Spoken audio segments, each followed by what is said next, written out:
kulanti wacan oo wanaagsan daawadayaal ku soo dhawaada war wixii dalka dibadiisa iyo gudihiisaba naga soo gaaray. Halkani waa bogga YouTube aan ku leenahay ee Samafale Cabdi.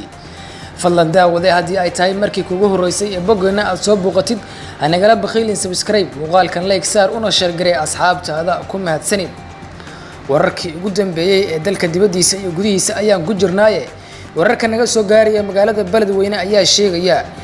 in dameer lagu eedeeyay shilkii diyaaradeed ee shalay halkaasi ka dhacay.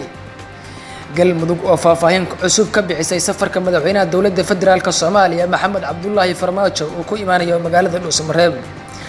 Warar hordhac ah oo naga soo gaaraya magaalada Dhuusamareeb ayaa sheegaya in ra'iisul wasaaraha dalka Soomaaliya Xasan Cali Khayre iyo madaxda maamul goboleedyada dalku ay dhawaan ku wajahan yihiin magaalada Garowe si ay uga qayb galaan aasaska marxuumiinta Soomaaliyeed ee ka soo jeeday Puntland ee geeriyooday.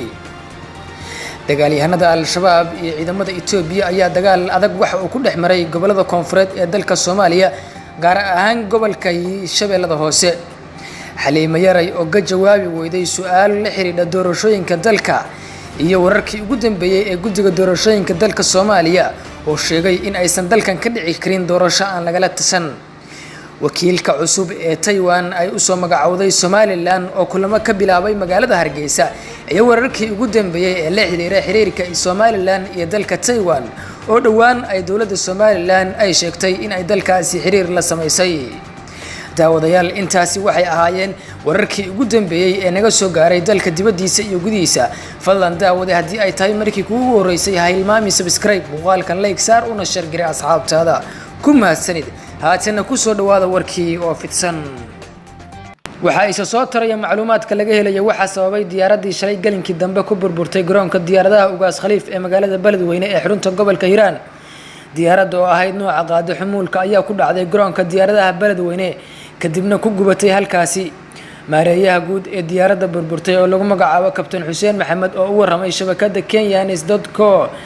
ayaa shaaciyay in shilkaasi uu sababay dameer soo galay dhabaha xilli ay soo degaysay diyaaraddaasi.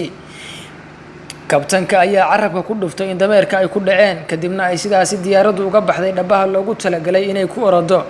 sidoo kalena wuxuu intaasi ku daray in la badbaadiyay dhammaan shaqaalihii saarnaa diyaaradda oo uu tilmaamay inay ka soo duushay dalka Jabuuti.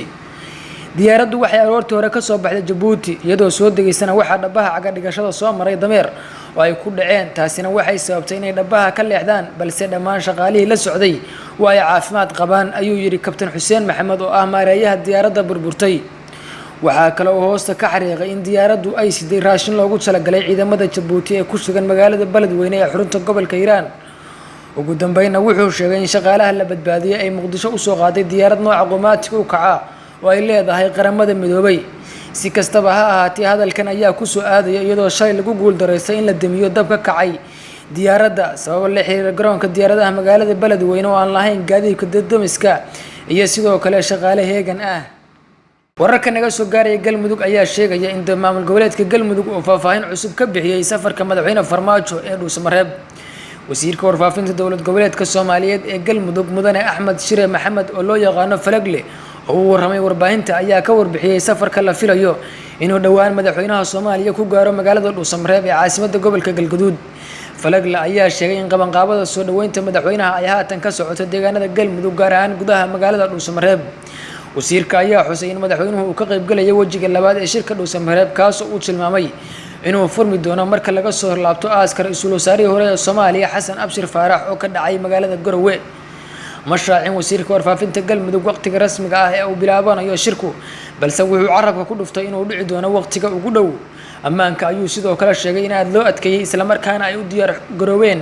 ciidamada militariga dowladda Soomaaliya iyo ciidamada ammaanka Galmudug iyo kuwa dowladda Soomaaliya isgarabsanaya. shirka Dhuusamareeb ee u dhaxeeya madaxda dowladda federaalka iyo dowlad goboleedyada dalka ayaa waxaa diiradda lagu saarayaa xaaladda adag ee dalka gaar ahaan dhinacyada amniga iyo doorashooyinka dhacaya dhamaadka sanadkan 2020 ilaa 2021. warar soo baxay oo lagu kalsoonaan karo ayaa sheegaya in saacadaha soo socda ra'iisul wasaaraha Soomaaliya Mudane Xasan Cali Khayre iyo madaxweynayaasha maamul goboleedyada ee ku sugan Dhuusamareeb ay ku wajahan yihiin magaalada Garowe caasimadda dowlad goboleedka Soomaaliyeed ee Puntland. qabanqaabada iyo soo dhaweynta wafdiga uu hogaaminayo ra'iisul wasaaraha Soomaaliya ayaa haatan si weyn looga dareemayaa magaalada Garowe ee xarunta gobolka Nugaal sidoo kalena ammaanka ayaa aad loo adkeeyay iyadoona ciidamo dheeraad ah la dhigay jidadka muhiimka ah ee magaaladaasi ujeedka socdaalka wafdigan ayaa waxaa lagu sheegay inay ka qayb galayaan aaska ra'iisul wasaarihii hore ee dowladda ku-meel gaarka ah ee Soomaaliya Xasan Abshir Faarax iyo madaxweynihii hore ee Puntland marna soo noqday madaxweyne ku-xigeenka maamulkaasi Maxamed Cabdi Xaashi oo ka dhacay gudaha magaalada Garowe madaxweynaha dowladda Puntland Saciid Cabdullaahi Dani oo muddooyinkii dambe ku sugnaa magaalada Dhuusamareeb ayaa shalay ka baxay magaaladaasi si uu uga qayb galo noqdo diyaar garowga aaska qaran ee loo sameynayo mas'uuliyiintaasi oo ku kala geeriyooday dalalka Kenya iyo Turkiga dhinaca kalena ra'iisul wasaaraha Soomaaliya Xasan Cali Khayre ayaa xalay hoyga uu ka degan yahay magaalada Dhuusamareeb ku qaabilay madaxweynayaasha maamulada Jubbaland Koonfur Galbeed Hirshabelle iyo Galmudug oo marti loo yahay kulankan ayaa la sheegay inuu ahaa mid hordhac u ah midka ay dhawaan Dhuusamareeb ku yeelanayaan dowladda dhexe iyo dowlad goboleedyada dalku labada dhinac ayaa sidoo kale iska xog wareysay xaaladda siyaasadeed ee dalka shirkii dhawaan ka soo gabagabay Dhuusamareeb wajiga labaad ee kulanka heer federaal iyo heer dowlad goboleed iyo qodobo kale waa shirkii ugu horeeyay ay yeelanayaan labada dhinac kadib warmurtiyeedkii Sabtidii ka soo baxay shirka madaxda maamulada dalka warar dheeraad ah ayaa ka soo baxay dagaal u dhaxeeya ciidamada Itoobiya ee ka tirsan howlgalka AMISOM iyo Al-Shabaab oo xalay ka dhacay deegaanka Halgan oo ka tirsan gobolka Hiiraan ee bartamaha Soomaaliya dagaalkan oo ahaa mid culus ayaa ka dhashay weerar ay dagaalyahano ka tirsan ururka Al-Shabaab ku qaadeen saldhig ciidamada Itoobiya ay ku leeyihiin halkaasi wararka ayaa sheegaya in iskoorimaad foolka foola uu ka dhacay deegaanka Halgan kaas oo la isku adeegsaday hubka noocyadiisa kala duwan mas'uuliyiin maamulka gobolka Hiiraan oo ka hadlay dagaalkaasi iyo weerarka ka horeeyay ayaa sheegay in khasaaro xooggan la gaarsiiyay raggii weerarka soo qaaday dhanka kale ma jiro weli wax hadal oo ka soo baxay Al-Shabaab oo inta badan weerar ka fulisa deegaanada maamulka Hirshabelle xaaladda ayaa saaka degan waxaana lagu soo warramayaa in ciidamada Itoobiya iyo kuwa dowladdu ay halgalo ka bilaabeen qaybo badan oo ka mid ah gobolka Hiiraan daawadayaal xaaladda doorashada dalka iyo xilligan kala guurka ayaa isa soo taraya gudoomiyaha guddiga doorashooyinka Soomaaliya Xaliime Ismaaciil Ibraahim Xaliime Yaray oo wax laga weydiiyay sida ay ka yeelanayaan ku dhaqanka afarta xeer ee ku jira sharciga doorashooyinka ayaa ka meermeertay inay haba yaraatee ka jawaabto afartaasi xeer oo kala ah qoondada haweenka matalaadda gobolka Banaadir asteynta kuraasta gobolada waqooyi iyo deegaameynta kuraasta golaha shacabka isla markaana ku jira sharciga doorashooyinka ayay ansixiyeen xildhibaanada golaha shacabku waxaana hareeyay muran badan muranka ugu weyn ayaa ka taagan in guddoonka golaha shacabku uu xeerkaasi ka saaray inay maraan aqalka sare suu isna u ansixiyo iyo inay maraan saxiixa madaxweyne tallaabadaasna guddoonka aqalka sare wuxuu ku tilmaamay sharci darro isagoo uga digay guddiga doorashooyinku inay adeegsadaan xeerarkaasi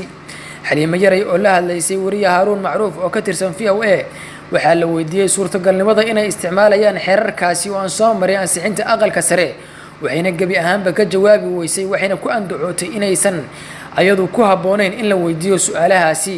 waxay ku celcelisay inaysan ku shaqayn doonin wax uusan sharcigu qabin balse waxay caddayn weysay sharci ahaanshaha damaca golaha shacabka ee in xeerarkan afarta ah ay ku dhaqan galaan ansixintooda oo kaliya siyaasiyiin badan ayaa horey u sheegay in go'aanka guddoonka golaha shacabku ee in xeerarkaas afarta ah aysan marin ansixinta aqalka sare iyo saxiixa madaxweynaha ay gadaal ka riixayso filla Soomaaliya halka gudoomiye Xaliime Yarayna lagu xaglinayo inay u jarjarto ku shaqaynta damaca filla Soomaaliya daawadayaal wararka aynu ka helayna Somaliland ayaa sheegaya in wakiilka cusub ee Taiwan ay u soo dirtay Somaliland oo kulamo ka bilaabay Hargeysa wakiilka cusub ee Taiwan oo soo magacawday Somaliland kadib heshiiskiisa afgaradka ahaa ayaa maanta magaalada Hargeysa kulan kula yeeshay